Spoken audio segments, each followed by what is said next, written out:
नमस्कार दोस्तों, स्वागत है आप सभी का मेरे YouTube चैनल स्टेनो गुरु सेवा में। दोस्तों शुरू करते हैं आज की डिक्टेशन।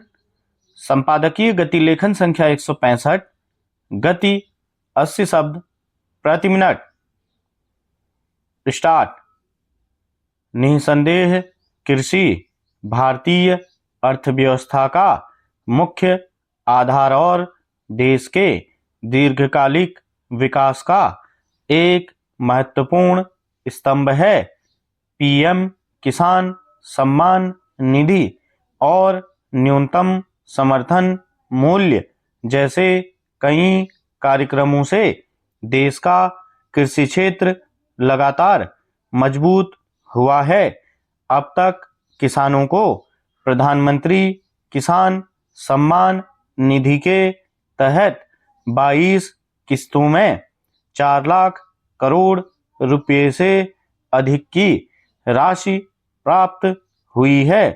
प्रधानमंत्री फसल बीमा योजना के तहत लगभग 2 लाख करोड़ रुपए के बीमा दावों का निपटारा किया गया है। देश के गांवों में अप्रैल 2020 से शुरू की गई पीएम स्वामित्व योजना के तहत ग्रामीणों को उनकी जमीन का कानूनी हक देकर उनके आर्थिक सशक्तिकरण की दिशा में काम किया जा रहा है।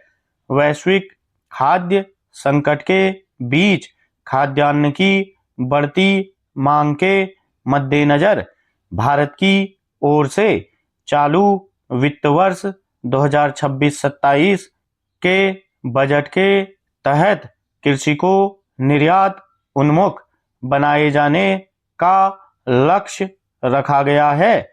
बजट में कृषि क्षेत्र के लिए 1,62,671 करोड़ रुपए का आवंटन किया गया है, जो पिछले वर्ष की तुलना में 7% अधिक है।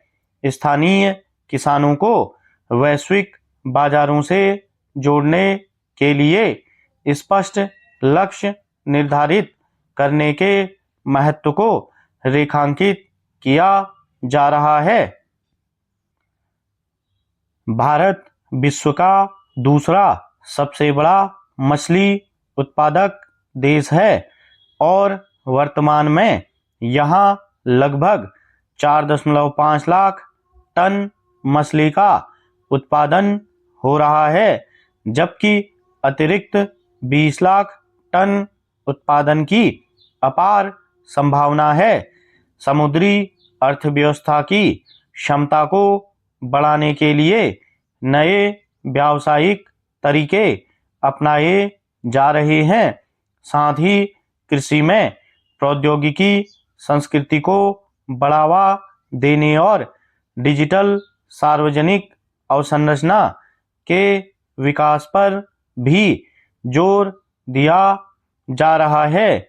बजट के माध्यम से देश की अर्थव्यवस्था को कृषि निर्यात उन्मुख बनाने की कोशिश की गई है।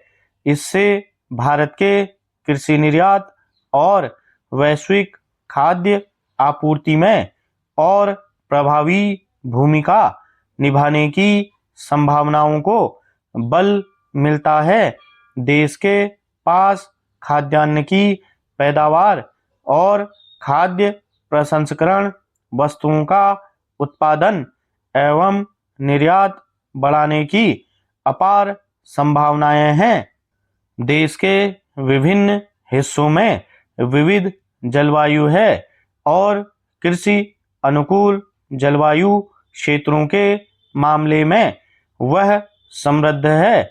ऐसे में भारत को निर्यात आधारित खेती, फसल विविधीकरण और खेती में आधुनिक तकनीक के एकीकरण के साथ आगे बढ़ना होगा।